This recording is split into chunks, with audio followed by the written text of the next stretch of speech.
not to lose my heart.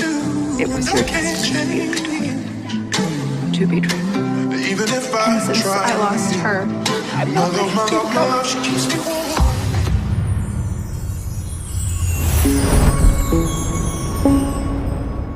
Hey guys, it is Tristan with Nerdut's Newsstand, and today we got 2 new announcements of 2 new books, both coming in June from DC Comics.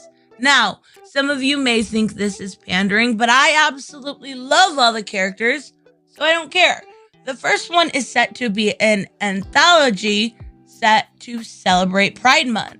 The second one, an ongoing series that was previously announced, though is going to release in June to celebrate Pride Month. Now, the first one is DC Pride Anthology. That one comes June 8th. And the second one is Crush and Lobo, the miniseries launching on June 1st.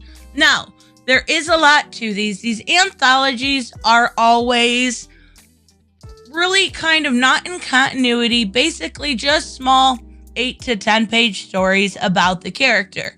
And the characters that they include in this are really great characters. I'm sad to see that they didn't include Wink and Airy because I thought they were fantastic as a duo and as on a team. But we are seeing the likes of Batwoman by James Tynion in the anthology, Poison Ivy and Harley Quinn by Mariko Tamaki, Midnighter and I would assume Apollo by Steve Orlando. And I think it's awesome that they are having him write one last Midnighter story before he exits DC Comics, because his Midnighter and Apollo run was really, really good.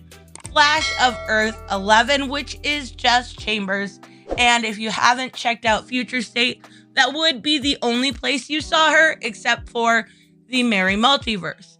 But I really like Jess Chambers. What confuses me a little bit on this is Jess is non-binary, but also dating a female. So how does that work? Is that still consider them part of the LGBTQIA community? Or I don't know. I guess I would assume so.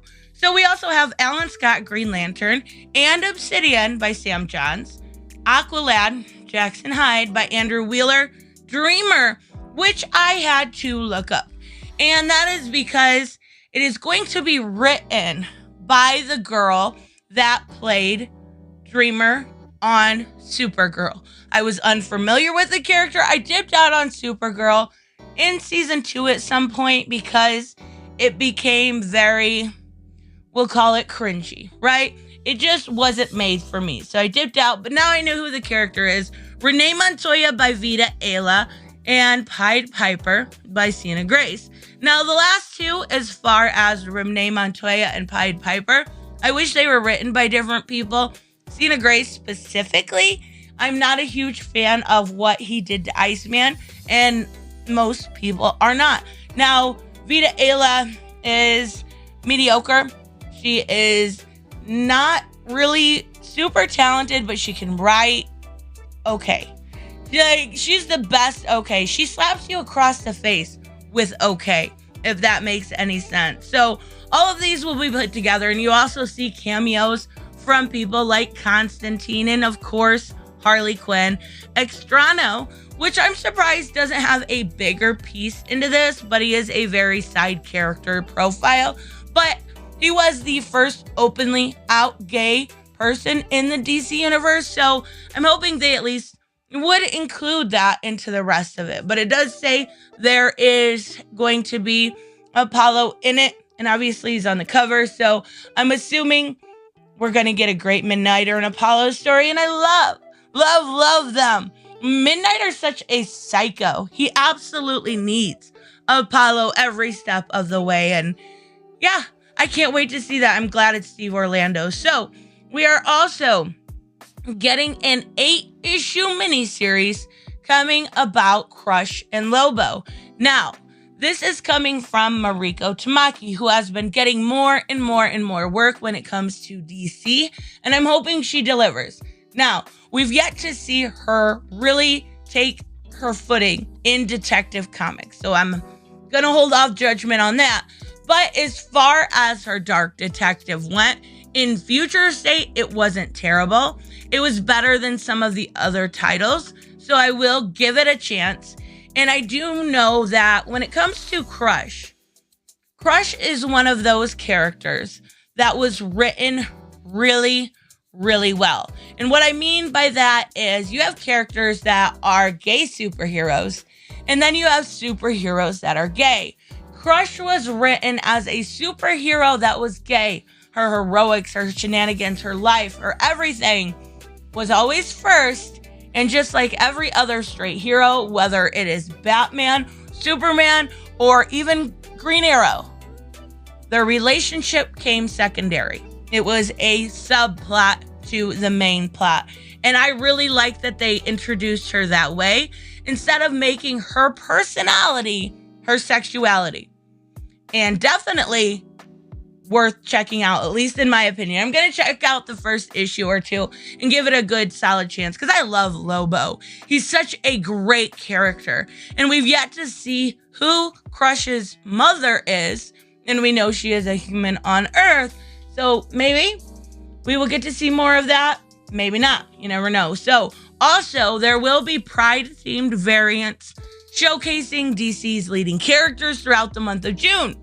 Now, these will be on the front cover of Batman 109, Crush and Lobo, obviously Pride. There is a variant, a beautiful variant, Nightwing 81, Superman 32, Teen Titans Academy 4, Wonder Girl 2, and I don't like this cover at all. I think she looks very shapes, and she definitely has something going on with that face. I'm not sure. I think it could use a little line work. But anyways, and Wonder Woman 773. So we will have all of these variants coming out. And, of course, Crush and Lobo. I definitely am curious to see what they're going to do with that. And then, of course, they are pushing the GLAAD Media Awards nomination of Suicide Squad Bad Blood by Tom Taylor, which comes out in April as a graphic novel.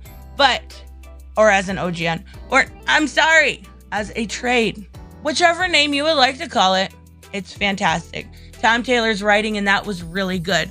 We also have Poison Ivy Thorns coming out, and I Am Not Starfire on July 27th, and I will absolutely 100% be reviewing that.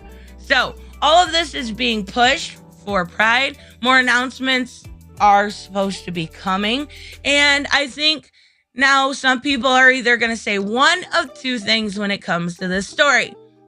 It's about time, DC, or it's pandering, DC.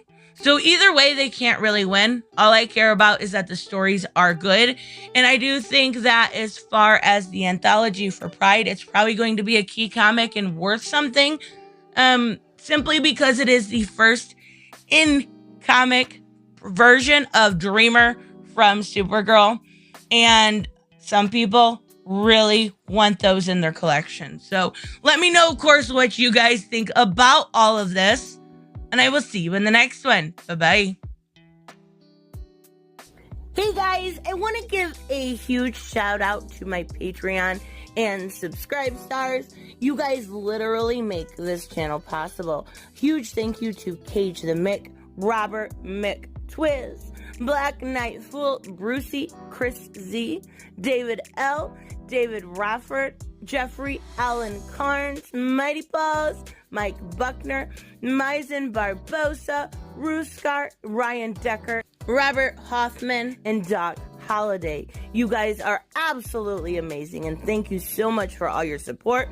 Don't forget on the way out to like as always if you enjoy the content and hit subscribe.